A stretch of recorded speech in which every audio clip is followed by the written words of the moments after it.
오늘 우리가 나눌 말씀은 시편 69편입니다. 시편 69편 1절부터 36절까지 다 읽어야 되는데 12절까지만 읽도록 하겠습니다. 교독합니다. 하나님이여 나를 구원하소서. 물들이 내 영혼에까지 흘러 들어왔나이다.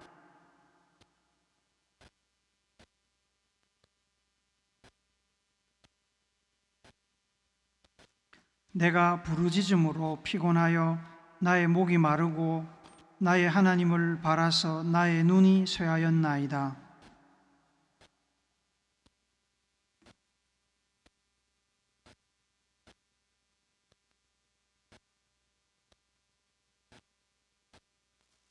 하나님이여 주는 나의 우매함을 아시오니 나의 죄가 주 앞에서 숨김이 없나이다.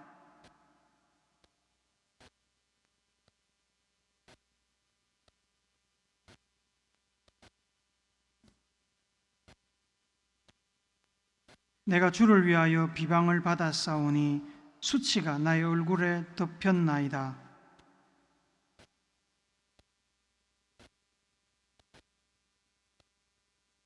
주의 집을 위하는 열성이 나를 삼키고 주를 비방하는 비방이 내게 미쳤나이다. 내가 굵은 배로 내 옷을 삼았더니 내가 그들의 말거리가 되었나이다.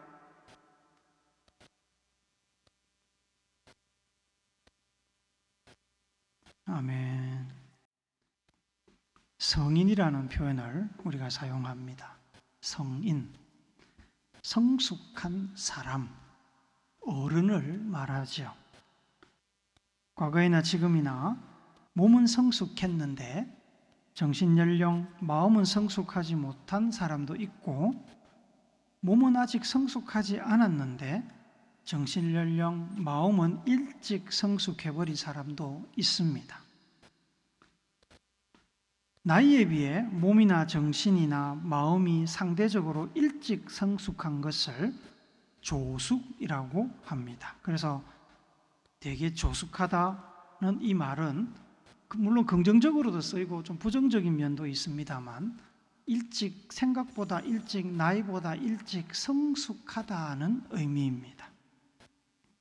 여러분은 신체적으로도 그렇고 내면적으로도 정신연령, 마음적으로도 그렇고 성인, 성숙한 사람 되어 있습니까? 나이는 19살, 18살을 넘어서 성숙해 있지만 여러분의 몸과 정신연령, 마음은 몇 살인가요? 몇 살인 것 같습니까? 한번 마음속으로 한번 점검을 해보시기 바랍니다. 우리는 성숙이라는 단어를 자주 사용합니다. 성숙은 이룰 성자와 익을 숙자를 합친 단어입니다. 벼나 과일이 수확할 수 있을 만큼 충분히 성장한 상태를 우리는 익었다고 말합니다. 먹기에 좋은 익은 상태에 성공적으로 도달한 것이 성숙입니다. 사람으로 치면 몸이 최고조로 성장한 상태이고 정신이나 마음이 다른 사람에 의존하지 않고 스스로 모든 것을 판단하고 선택할 수 있는 독립된 인격체로 자라난 상태라고 할 수 있습니다. 성숙은 크게 4가지 방면으로 의미를 가지고 있습니다. 첫째로 생물의 발육이 완전히 이루어진 상태를 성숙이라고 하고, 둘째로 몸과 마음이 자라서 어른스러워진 상태를 성숙이라고 합니다. 셋째로 경험이나 습관이 많이 쌓여서 아주 익숙해진 상태를 또 성숙이라고 부릅니다. 넷째로 어떤 사회 현상이 새로운 발전 단계로 들어갈 수 있을 만큼 조건이나 상태가 충분히 마련된 것을 성숙이라고 합니다. 이걸 통합해보자면 생물학적으로, 윤리도덕적으로, 문화사회적으로 성숙하다는 표현들을 사용할 수 있습니다. 이러한 성숙과 함께 그리스도인들이 빼놓을 수 없는 것이 있는데 그것은 신앙적인 성숙입니다. 우리가 신앙적인 성숙이라고 이야기할 때는 보통 영적인 성숙함, 영성을 이야기합니다. 신앙적인 성숙은 크게 두 방향으로 나타나는데 종교적인 영역에서의 성숙함과 사회적인 영역에서의 성숙함입니다. 올바른 신앙적 성숙은 이 두 영역의 성장이 함께 이루어지는데 종교 생활에서 예배, 선교, 기도, 헌금, 봉사, 섬김, 교제 등의 성장과 현실에서 성경의 가르침을 삶 가운데 실천하는 것의 성장이 함께 나타나야 한다는 겁니다. 안타깝게도 많은 사람들이 종교적인 영역에서는 빠르게 성장하는 데 반해 사회적인 영역에서는 성장이 더딘 경우가 많습니다. 한국 교회는 지금까지 종교적인 영역에서 성장을 많이 강조하면서 사회적인 영역에서의 성장을 등한시했습니다. 그 결과 사회적인 면에서 성숙하지 못한 면이 많이 드러나서 한국 사회로부터 위선적이라는 말을 많이 듣고 있습니다. 예수님께서는 종교적인 영역에서의 성장이나 성숙에 관해서는 많은 말을 하지 않으셨습니다. 반면에 제자들에게 하나님의 뜻을 따라서 이웃을 내 몸처럼 사랑하라는 삶, 곧 사회적인 영역에서의 삶의 성장과 성숙에 관해서는 많이 강조하셨습니다. 예수님께서 이렇게 종교적인 영역에 관하여 말씀을 안 하신 것은 이 종교적인 영역이 필요 없어서가 아닙니다. 예수님께서 살았던 유대 사회는 예수님께서 더 이상 이야기하지 않아도 될 만큼 종교적인 활동들이 충분히 강조되고 있었습니다. 그래서 예수님께서는 제자들에게 이웃을 내 몸처럼 사랑하라는 이 성숙함, 사회적인 영역에서의 성숙함이 곧 하나님을 진심으로 사랑하는 일이라고 아주 강하게 가르치셨습니다. 사회적으로도 그렇고 신앙적으로도 그렇고 이 성숙함은 평소에는 잘 드러나지 않습니다만 위기에 처했을 때 분명하게 드러납니다. 시편 69편의 시인은 매우 성숙한 신앙인이었습니다. 시인이 성숙한 신앙의 소유자였다는 사실을 이 시편을 통해서 우리는 엿볼 수 있습니다. 이 시편은 시인의 다른 시편들과 마찬가지로 고난 중에 하나님께 올려드리는 기도시입니다. 1절, 2절 우리 한 번 더 읽어봅시다. 시작. 하나님이여 나를 구원하소서. 물들이 내 영혼에까지 흘러 들어왔나이다. 나는 설 곳이 없는 깊은 수렁에 빠지며 깊은 물에 들어가니 큰 물이 내게 넘치나이다. 시인이 묘사하고 있는 현재 상황은 깊은 수렁에 빠진 상태입니다.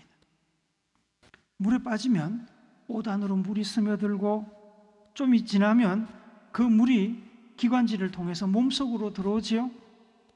위급한 상황입니다. 몇 분 안에 죽을 수 있는 상황입니다. 그런데 시인이 뭐라 그러냐면 물들이 내 영혼에까지 흘러 들어왔습니다 라고 말합니다.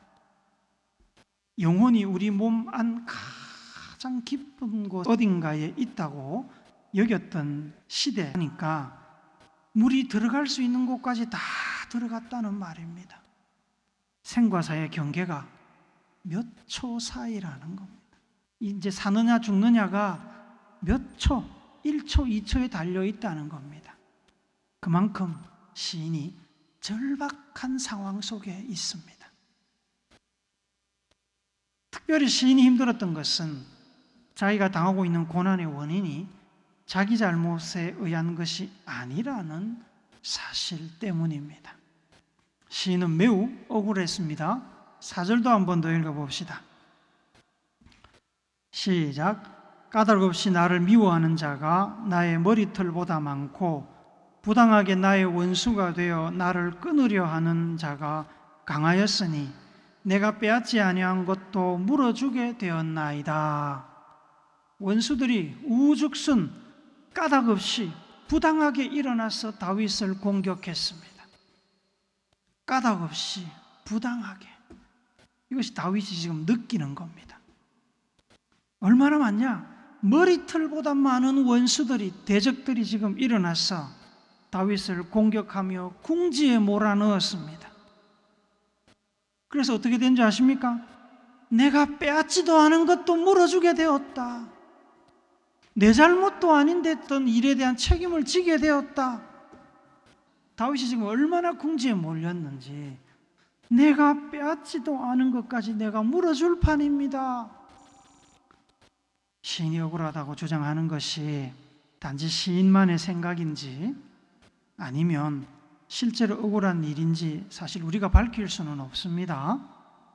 전두환 씨도, 이명박 씨도, 박근혜 씨도, 윤석열 씨도 억울하다고 주장하면서 자기 잘못이 없다고 말하지 않습니까?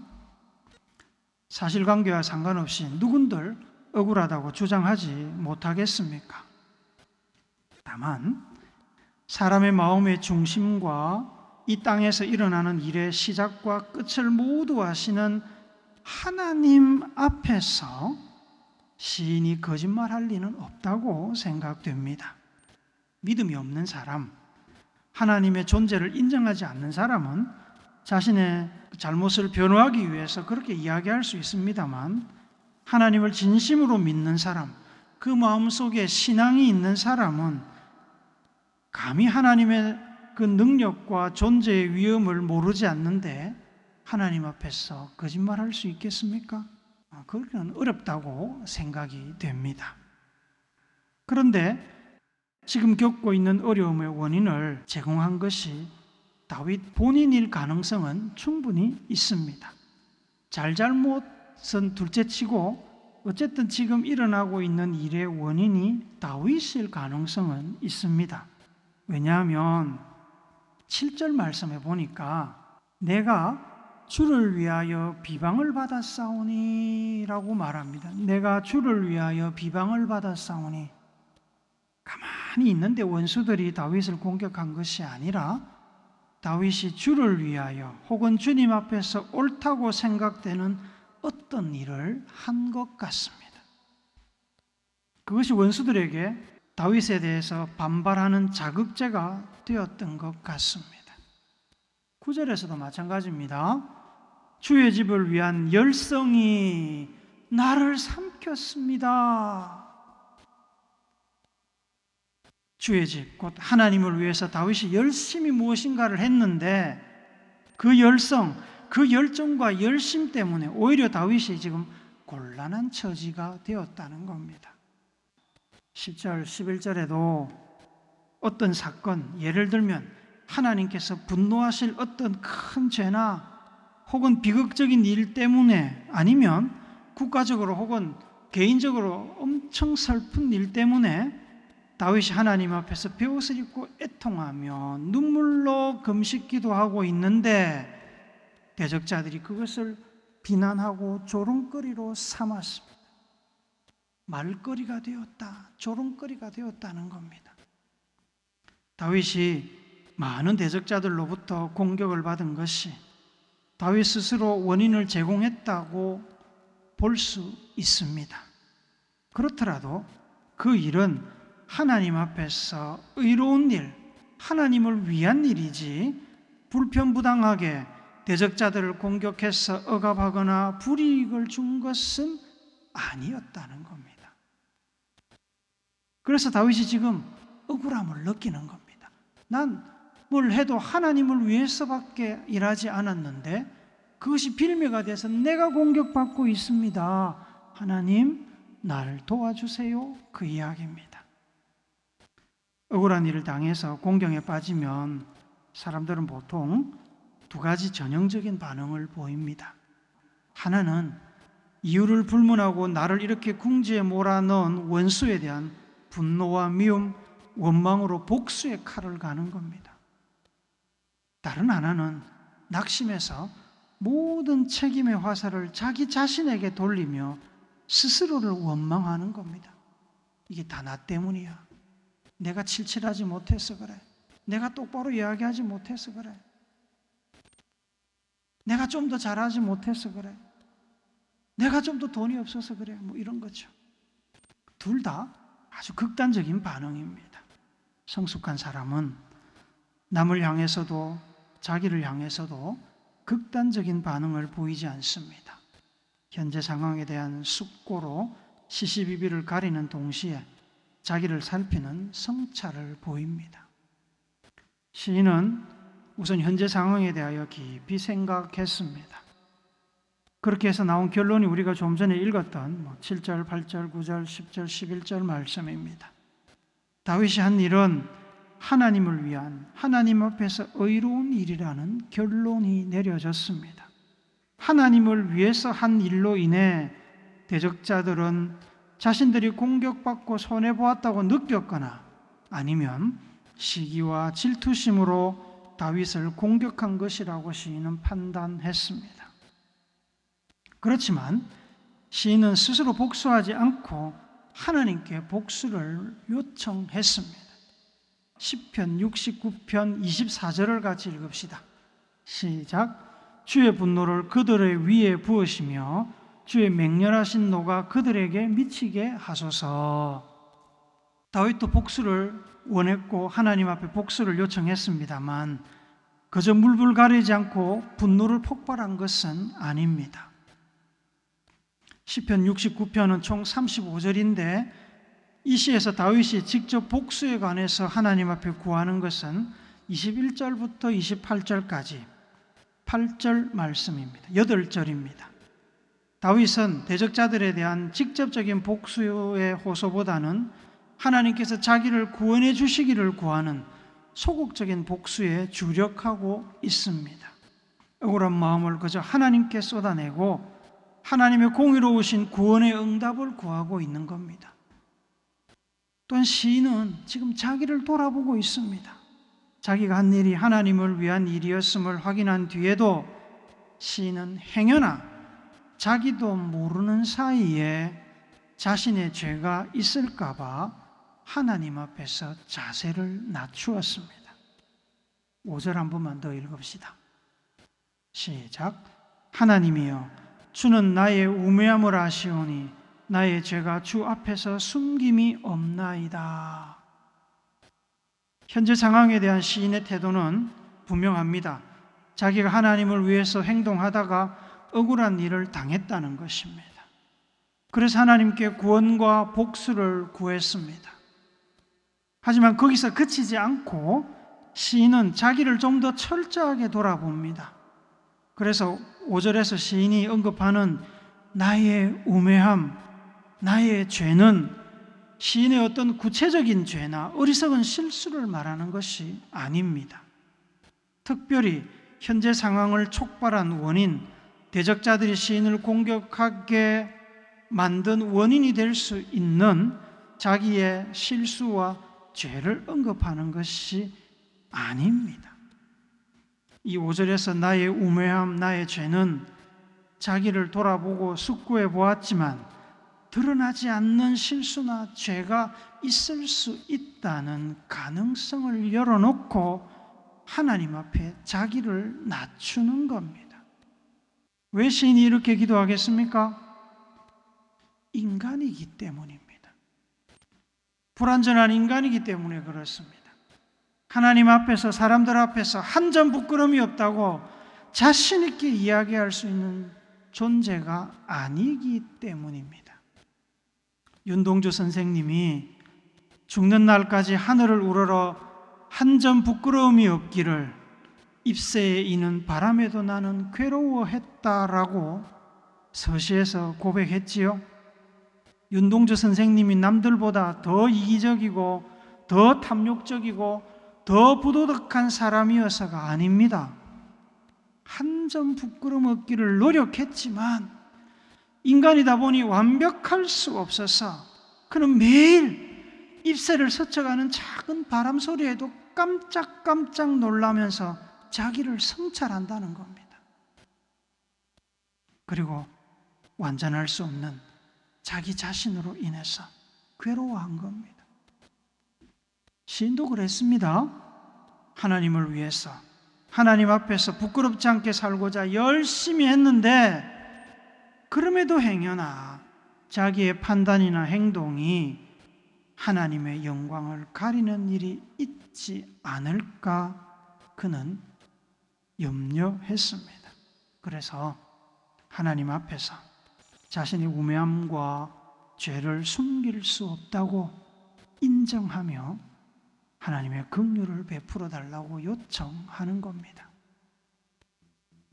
상황을 숙고해서 제대로 살피며 자기 자신을 성찰하는 성숙함을 보인 시인이 우리를 놀라게 하는 점이 하나 더 있습니다. 6절 한번 같이 읽어봅시다. 시작. 주 만군의 여호와여, 주를 바라는 자들이 나를 인하여 수치를 당하게 하지 마옵소서.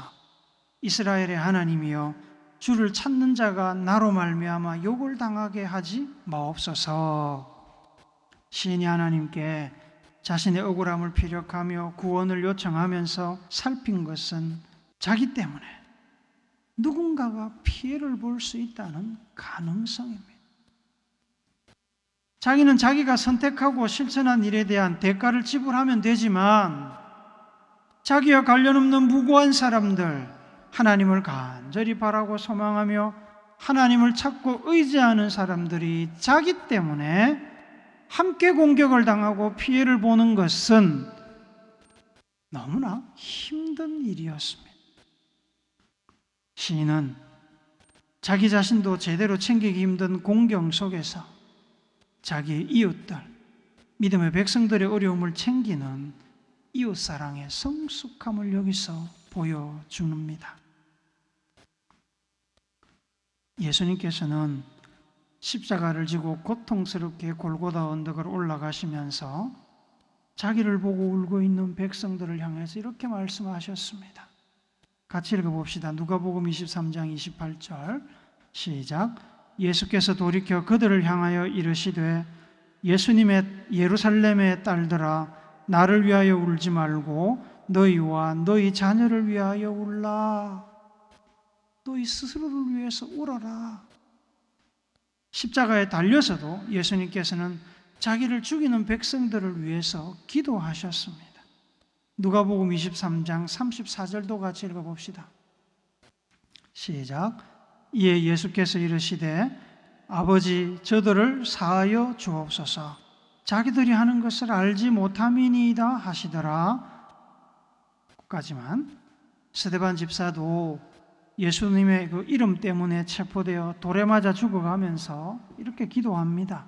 사도행전 7장 60절 같이 읽습니다. 시작. 무릎을 꿇고 크게 불러 가로되 주여, 이 죄를 저들에게 돌리지 마옵소서. 이 말을 하고 자니라.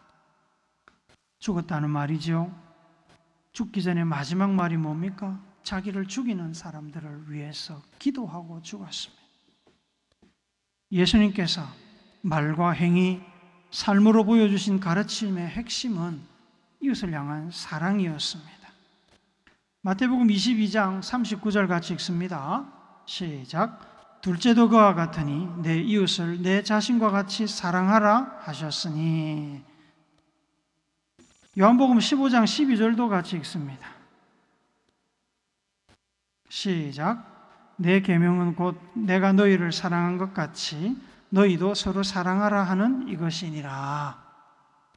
그리스도인의 성숙은 신령한 예언이나 방언이나 사람을 살리는 기적이 아니라 예수님의 이 말씀, 이웃사랑을 실천하는 것으로 완성됩니다. 사람의 참모습을 알아보려면 함께 고난을 겪어봐야 됩니다. 고난에 빠져 궁지에 몰리면 그 사람의 참모습이 나오죠. 시인은 고난 속에서 하나님께 구원을 요청하면서 자기의 판단과 행동으로 인해 본의 아니게 어려움을 겪을 이웃들을 위해서 기도했습니다. 예수님처럼, 스데반 집사처럼 말입니다. 성숙한 하나님의 백성이 아니면 보여줄 수 없는 행동입니다. 우리에게, 저에게 이것이 부족합니다. 그래서 우리는 미숙합니다. 한국 교회가 이것이 부족합니다. 이웃에 대한 배려, 이웃에 대한 사랑이 부족합니다. 한국 교회는 그래서 아직 미숙합니다. 주일에 예배 드린다고 교회에 오면서 차를 끌고 와서 교회 주변 도로에 아무데나 무단 주차를 해놓고 주변 이웃들과 지나가는 차량에게 엄청난 불편을 끼치면서도 예배 때문에 그랬다고 부끄러움 없이 큰 소리치는 성도들을 보셨습니까? 교회 불빛, 찬양 소리, 집회 소리가 성도들이야 좋지만 이웃들에게는 큰 피해가 될 수 있는데 그것을 당연하게 생각하고 특권처럼 여기는 목회자들의 몰이해를 보면서 하나님과 복음이 욕을 먹는 것이 이상하지 않다고 느끼는 것은 저만 그럴까요? 이웃과 사회에 대한 배려 없는 성숙하지 못한 한국 교회로 인해서 예수님이 욕먹는 안타까운 현실을 여러분들은 어떻게 보고 계십니까? 사랑하는 우물교회 성도 여러분, 성숙한 성도, 성숙한 교회, 성숙한 한국 교회가 되기를 소원합니다. 교회 안에서도 교회 밖에서도 성숙한 삶을 통해 하나님께서 영광 받으시기를 원합니다. 이기심과 특권의식으로 똘똘 뭉쳐진 종교 집단이 아니라 세상을 품고 섬기며 예수님의 가르침을 따라 사랑으로 세상을 변화시키는 성숙한 세상의 빛이 되는 우리 모두가 되기를 소원합니다. 그리하여 우리의 성숙한 삶을 통해서 복음이 땅끝까지 전파되고 교회와 성도들이 세상으로부터 존중받고 칭찬 듣기를 본을 보이신 예수님의 거룩하신 이름으로 축복합니다. 아멘.